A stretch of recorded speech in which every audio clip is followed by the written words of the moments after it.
Hello, Michael. Welcome to Home Play 33. Welcome to Vancouver. I know it's kind of home away from home, kind of being from Victoria. I wanted to talk about what your role with the Mariners now that you're here. What have you actually helped the young people in the Mariners organization?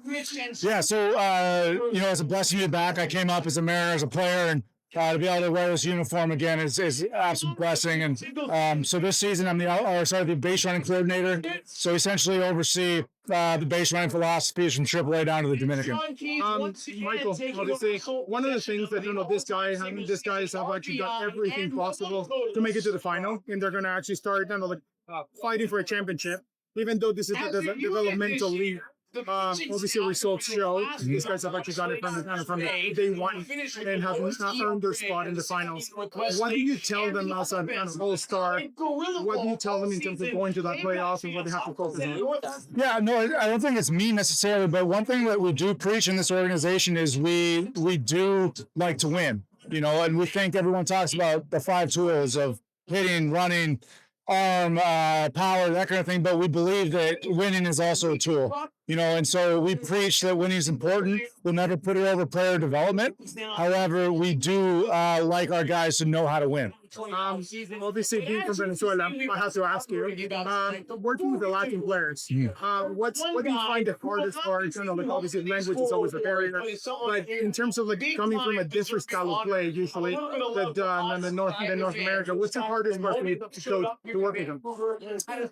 I would say the language barrier for sure. I've tried to work on my Spanish, poquito todo el tiempo, a little bit every day, a little bit at a time. I played in Venezuela for 3 years, and for me, that was an absolute blessing just to see really where they come from, not just Venezuela, but, the Dominican, Puerto Rico, you name it. And it's definitely a different lifestyle. And I think, if anything, it really preached patience for me. Because honestly, I could not imagine being a 16-year-old, 17-year-old kid coming over to the U.S., coming over to Canada with that language barrier, probably first time away from home, where I felt completely lost, honestly, as a 22, 23-year-old man at the time. So it gave me a newfound appreciation and just the patience. But the one thing that I really love about every lad I meet is just the passion and the love for the game of baseball. Obviously, I'll use that as a segue in terms of what was the one thing that you that I learned in Latin America and in Venezuela that has actually helped me not only be a major leaguer, but in your case, being an all-star major league? Thank you. First and foremost, I'd say hitting the off speed. Playing down in Venezuela, you do see a lot. No, but again, just the passion and the love that they have for the game. They eat, breathe the game of baseball, and it gives me a newfound perspective of an 0-4 is really not that bad. You see the joy that they have on the field, right? And that's something that I tried to take home with me, realizing how blessed I am to play the game. Last 2 questions. Favorite moment in Venezuela? Favorite moment was, I would say, whenever we played Macayanis and they throw the beer up in the stands. That's the best.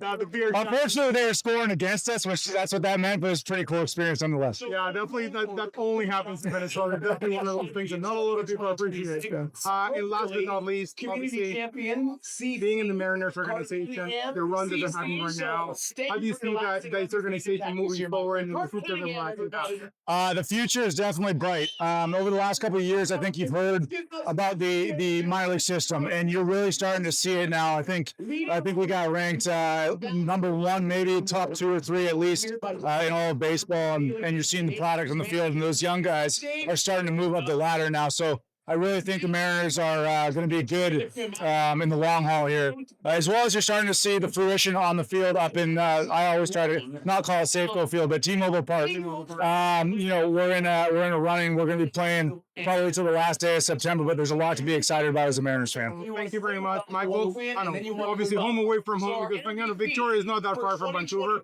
Thank you very much for your time and you take my gracias. Hey, muchas gracias. Thank you.